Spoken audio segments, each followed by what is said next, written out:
And what is up, everybody? Welcome into this week's edition of the Fantasy Alarm Fantasy Baseball Podcast. I'm Colby Conway at Colby R. Conway on Twitter. And with me, as always, at the Selz Man on Twitter, my good friend Matt Selz. Matt, how are you doing, my friend? I'm doing pretty well. I had a fun weekend watching some very entertaining baseball across the board, and then also a very entertaining NASCAR race that we had on Sunday at Kansas. So things are pretty good. Um, didn't quite get as much yard work done as I wanted, but that was about the only thing. I heard that. I had it on my list this week to spray some weeds that we have in the yard. Never got around to it. Baseball took precedent, and Yeah, I bought the weed and feed, and then it started raining every day since I bought it. And it needs like 24-hour gap between rains. So now I have Tuesday. If I don't get it down Tuesday, it's not getting down for another like 2 weeks. It's ridiculous. I do the same thing with the weed stuff, and then we have that Sunday lawn care where you Yes. got to spray it, and it's supposed to be like dry for a little bit and not wet. And I'll sit there and look at the week ahead and be like, all right, well, I got to get this done. But there's rain Tuesday, Thursday. I guess I can't do it till Saturday. I'm stuck. Can't do it till then. So creature of habit and just following the rules. I guess I could go out there, but I don't want to put the work in and then waste the time for it to rain and for all to go away. That's how I think about it. But it's something we must deal with. But Matt, we got to talk about injuries like we always do. And I think we have to start with the struggling and reeling Chicago White Sox, who will now be without Eloy Jimenez, who's pretty much for the majority of his career in and out of the lineup anyway. Appendectomy, he's going to be out 4 to 6 weeks, looking to about a month and a half out for Eloy. Big blow to fantasy managers. They were drafting him for power. Durability has always been a concern. I don't necessarily know if we can knock him for this one. This is different than a pulled hamstring or a strained oblique. Like, it's not like he just woke up that day and was like, screw it, I'm going to have my appendix go out on me. Exactly. This is a fluky thing. I saw some people victory lapping on Twitter like, yeah, I told you. I was like, no, this doesn't count. Like, if he comes back and yanks a hammy, okay. But we can't be victory lapping a dude getting a surgery for, an appendix not working, right? That could actually be a life or death situation if they don't catch it in time. So he should be back. It's not good news for the just woeful White Sox who just can't catch a break. That's a good word for him. It's abysmal. Like, the amount of stuff you're reading about them right now. I thought it was bad when they had Tony La Russa's manager, and now it's just worse. So I don't know what we're doing with. I mean, you're gonna hold them, right? But I don't know where to tell you to look for power on that team, because the only other source of power they had, Jake Berger, is now also on the IL with like an oblique thing, I think. So I don't know. I don't know what we're doing with the White Sox.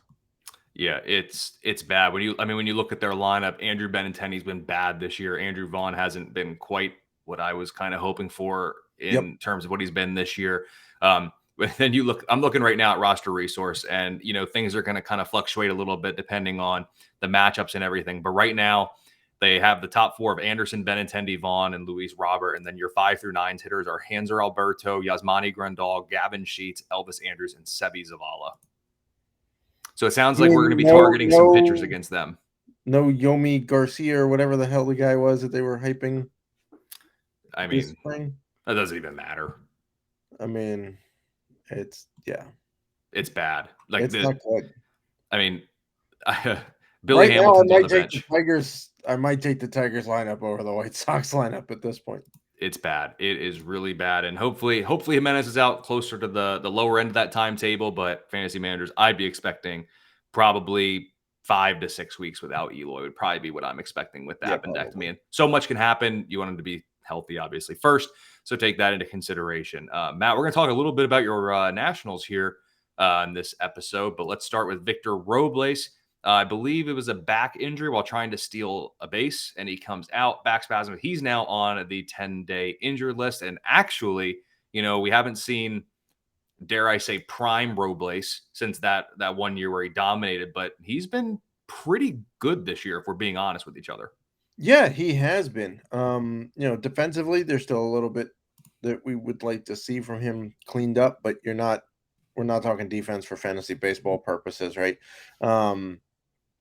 He's been very, very good.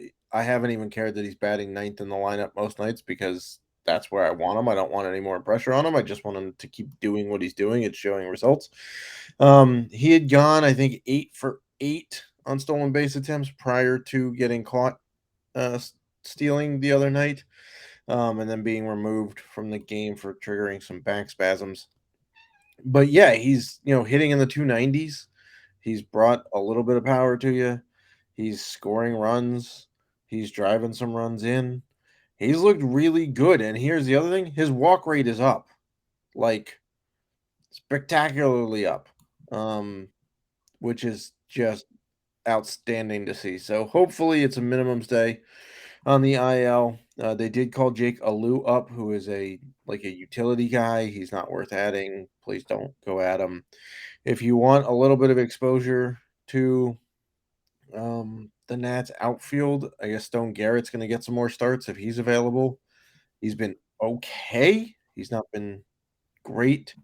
I'm sure Alex Call is already gone and Lane Thomas was being drafted. So, you know, it if you have Robles, it's just going to be a minimum thing on the IL. And there's a lot to like too with him. I mean, obviously the 8 stolen base are the big thing. And while he hasn't homered yet this season, when you're looking at it, a lot of the plate discipline metrics, kind of like you said, as well as the batted ball are up. Strikeouts down, walks are up. He is hitting a ton of ground balls, but maybe that's benefiting the batting average more because there's more contact to be had. But overall, exit velocity is up and hard hit rate is up, at least compared to last year and even some of his better, years in the right before 2020, and especially in his prime year. So there's a lot to like with what is happening with Robles sans injury, obviously. By the way, he's still young. For sure. He's still only like 25. So it's not like granted, he's been in the majors for a while, but they called him up early because he was showing, that he could handle it. And so that kind of, I don't know, skews how old you think he is, but he's still only like 25. So it's not like we're talking about a dude who's 30 and just now figuring it out, right? It's some guys just take a little longer, like Jared Kalenic. Yep.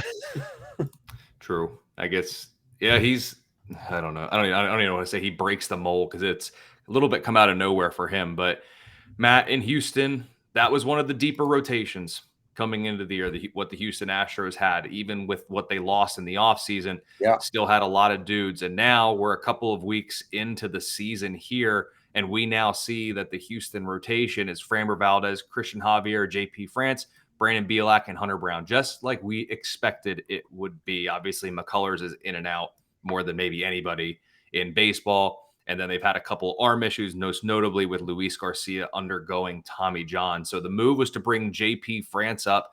His stuff plus ranks very well. Is he a guy that we can count on here moving forward? Is there any really fantasy juice to really have with France? I think he's worth a shot if you absolutely need pitching help. I don't think he's like a be all end all go get him like Bryce Miller or Mason Miller. Or a couple other guys we've seen come up this year like BB, stuff like that. If you need the help, he's worth it. He's going to have a pretty solid offense behind him. Yeah, the Astros offense has been struggling, but Altuve should be back. Theoretically, they're getting some of their guys back anytime now, and maybe that'll help Jose Abreu figure out how not to be old. But yeah, look, he's gonna strike some dudes out. I don't know how long he'll go in starts, but I would take France over Blaylock though. Yeah, I'd agree. And when you look at it too, just be careful. The stuff plus is very good. I'll give you that. The stuff doesn't look bad. One thing I will caution, the Seattle offense has some bad swing and miss issues right now. Yes. So he had an average of strikeout per inning. He shut them out over 5 innings of work, 3 hits, 1 walk. Just keep in mind, there is a lot of name recognition in that Seattle lineup, but they have not been good of late. Right. So also, just keep that in mind. Not to mention that it's still pretty early in France's time in the majors, so they probably don't have a book on him. Mm-hmm. and that certainly helps pitchers. Once they get a book on him, then the pitcher has to adjust because they're going to know his tendencies and what he likes to throw in and whatnot. But yeah, I would look if you're desperate, which I think a lot of us are at this point. Let's Mm-hmm. say you missed out on the waiver bidding for Bryce Miller this weekend or Brandon Fought. I would take a shot. Yeah, your lineup's gonna have to determine that. Well, I actually don't have Correct. this on the sheet that I want to talk to you about here, but I think we're both in agreement. It was about a week ago. I was doing the Streaks and Trends article over at Fantasy Alarm. Check that out. It comes out every Saturday. Talk about some fantasy baseball risers and fallers. And I mentioned Jose Abreu, and I said I was teetering on that edge of getting ready to drop him a week ago. A week has passed. I'm done with Abreu. I'm out. I'm so sick of these 1-for-4 with a single and a strikeout games. It's not helping. There's no power. John Impemba just tweeted out his Baseball Savant page, or not just did, but he tweeted on Monday. So go check that out. But there's a little too much blue on that page for my liking, Matt. And the way that you kind of said of him being old, I feel like you're kind of in the same boat as I am. I'm jumping ship with Abreu. Yeah, I wanted to hold out until Altuve came back and see if Altuve being back in the lineup helped add depth and help, some of the guys behind him. But Mm-hmm. even as bad as first base can be, I think there's other options that we can look at for first base outside of Abreu. You could stream first baseman at this point for all we care. Yeah. Yeah, he's not bringing anything of value to your fantasy lineup. Yeah, that 261 slug is all I can look at when I'm looking at his page here. It's bad. Like strikeouts are up. The big thing is walks are down. So he's not even helping you In in an LPP OBP. league, He yeah, has 30 hits this year and 25 of them are singles. that would be why he has a 261 slugging. That would be exactly why. But Math then checks out. I'm just saying. yeah, no, for sure. But average exit velocity is down 4 miles an hour this year from his career mark. He's launch angles now. This is now back-to-back years of single-digit launch angles. Barrel rate's way down. Hard hit rate is way down, which we could obviously know without kind of just seeing some of those numbers. But then when you look to plate discipline, he is leaving the zone way more than he ever has in years past. Contact's down a little bit. Obviously, whiffs are up as well. And it's just, I can't find a redeeming quality right now about Abreu that would allow me or want to make me keep him on my team. Correct. And first base, good luck. I have leagues where I picked up Lamont Wade Jr. and I'm starting him over Abreu. Just simply put. And I didn't think that would be the case about 2 months ago. But here we are. Yeah. The joys and the beauty of this game. If Matt Mervis for some odd reason is still available in your league, you need to get him. Yep. Because honestly, hey, at least Mervis lately has gone 1-for-4 with a single and an RBI and a strikeout. It's better than what Abreu's done. So sign me up for that. But some other injuries, depending on when this drops, this might drop the day that Aaron Judge is expected to return. So fantasy managers should be excited to get Judge back in the lineup. Jose Altuve and Carlos Carrasco seem to be on precipice of their returns. But one person who's not, and I just have to throw this in there because I feel like I'm contractually obligated to, but Carlos Rodon's not near a return, Matt. Just wanted to throw that out there. It's been a week since we talked about him. I just wanted to make sure people knew that Carlos Rodon is not coming back anytime soon. Just wanted to throw that out there. No, he's not. And in fact, the last report I saw said chronic back issue, which is not. They asked him about a July return, and he said, I don't know. Okay. Thank you. Come again. Yeah, I don't think we see him this year. Whoa, okay. That's I wasn't ready to go that far yet, but I'm getting there. To be honest, he hasn't grown, right? He just got an injection, which means he's not going to throw for another little bit. Then they're going to have to do another scan to see what the heck is actually up. And then, if all else checks out, he's got to start from square one. Right? He's got to start soft tossing again. Let alone pitching from a mound. He's going to have to flat ground toss. Right? Which we all know takes a bit because you got to go soft and then you got to wait a day to see how it reacts.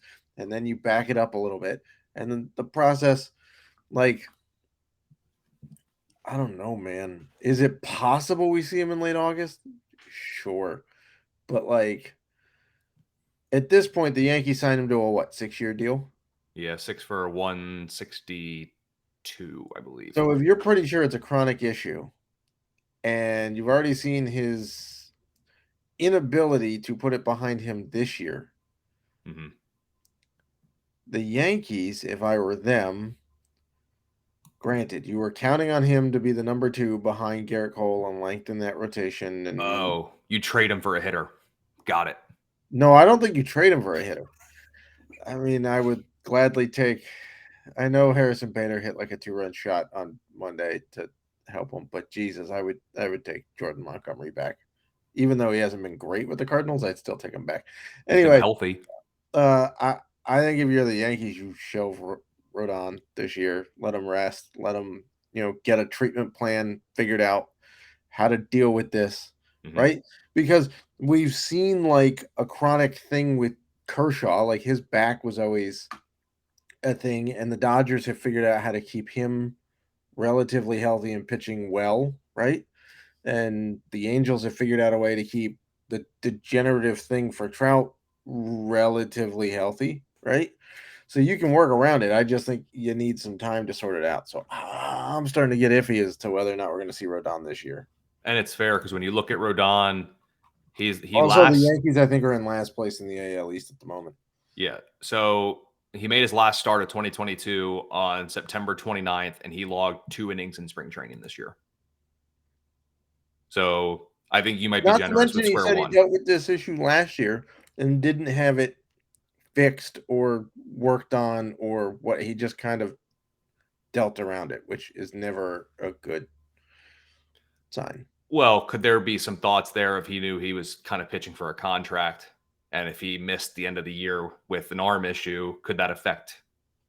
I'm kind of just Well, speculating. yeah, I'm not questioning his character. I'm just throwing it it out there. surely would. Like if you play through it so that you go, oh, the guy put up another solid year without being hurt, and he made basically every start except for maybe the one off here or there.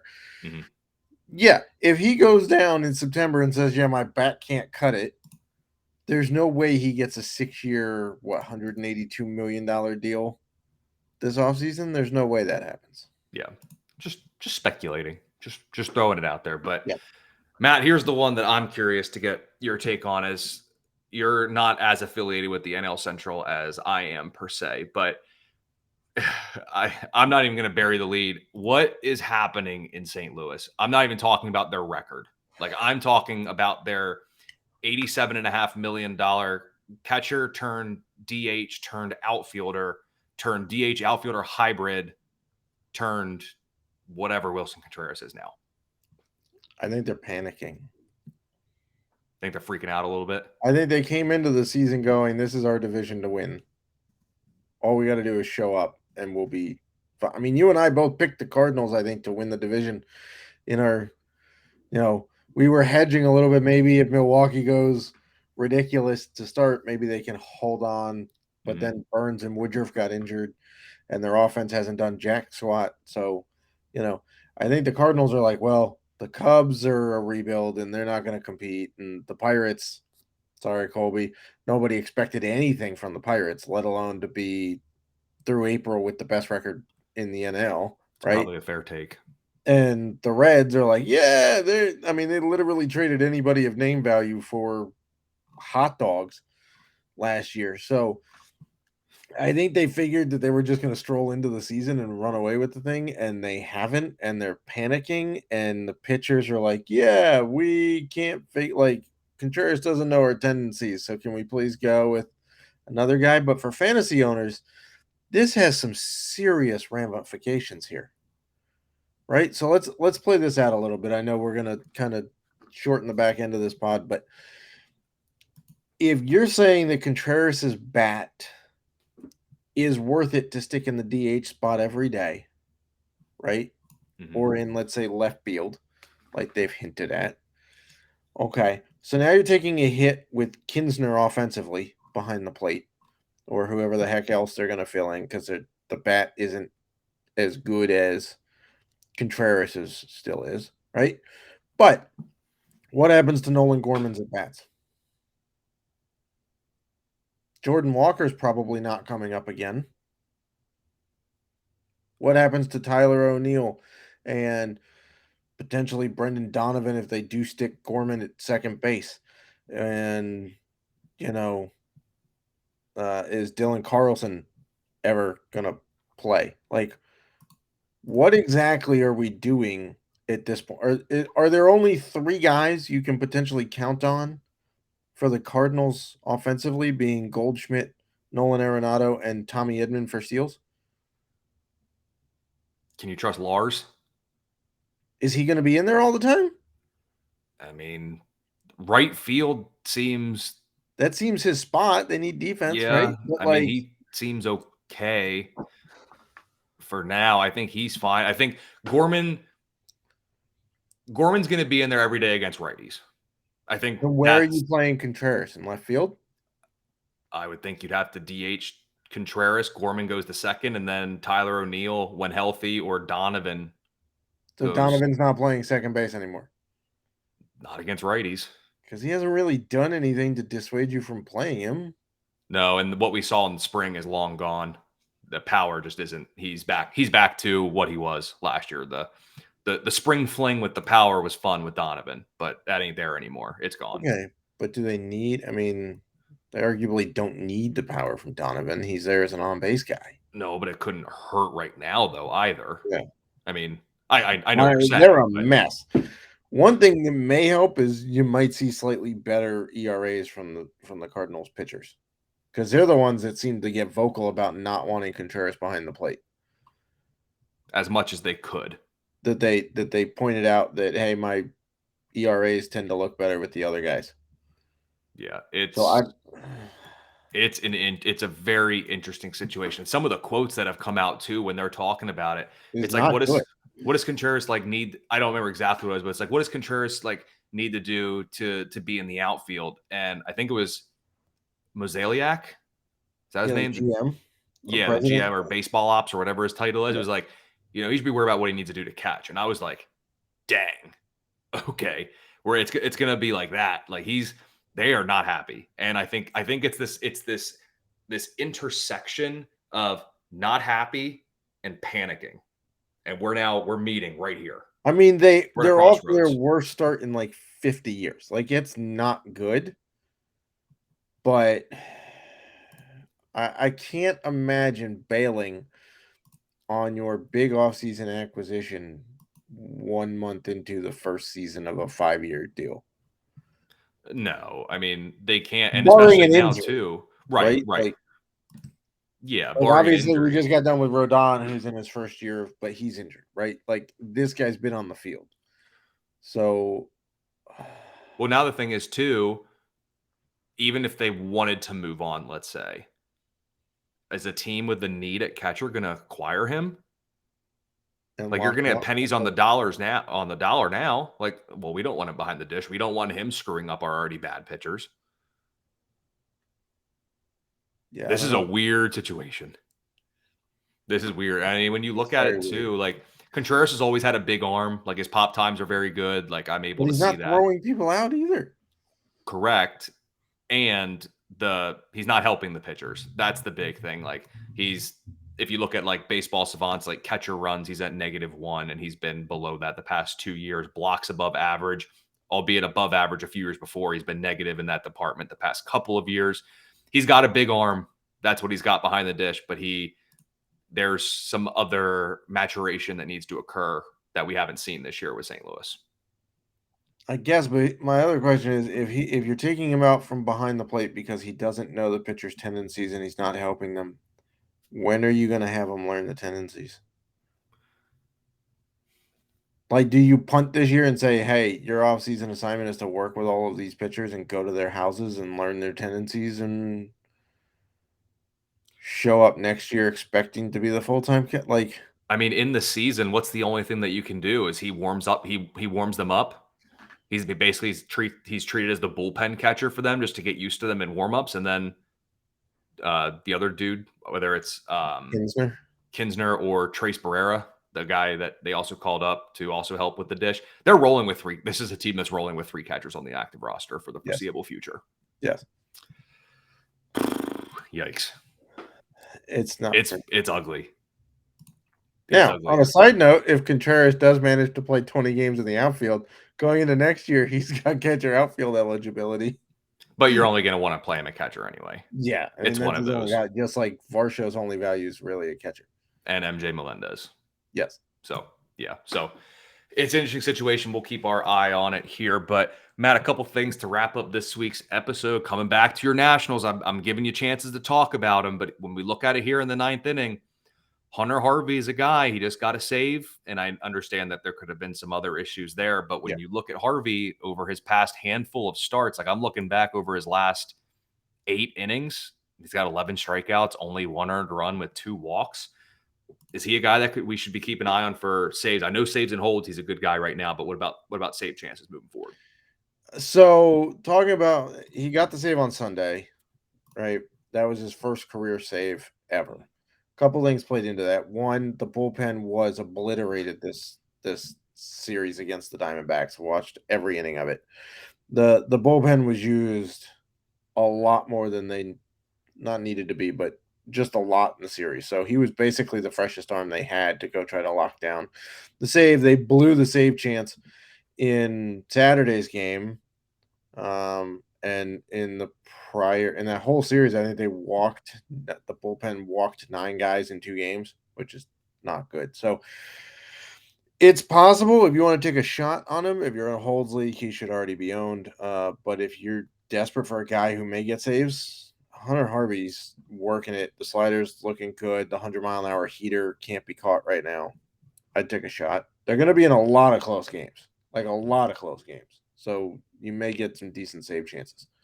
And then similar question in Chicago. We've already got a logjam in the bullpen there, but a guy like Mark Leiter Jr. over his last 6 innings, we're talking 9 strikeouts, no walks. And for the year, he's got a K per 9 over 14 with an ERA that's nearing an even 1. It's at 1.13. So again, there's already a logjam in the back end. It's not exactly the most desirable bullpen situation given they have like 5 guys that could close. But is Mark Leiter Jr. a guy to at least keep on the radar for future save ops? Sure, let's toss his hat into the ring too. I mean, they're looking for a guy that can lock it down because they're actually competing. They're calling guys up like they're competing with Matt Mervis. Christopher Morel should be up very soon, I would assume. So yeah, one thing I will caution though, because this did come up in Discord, a lot of people love the middle relievers who are putting up huge numbers, but my argument is sometimes they put up those huge numbers because they're in middle relief, and there's less pressure in the 7th inning than there is the final 3 outs of a game.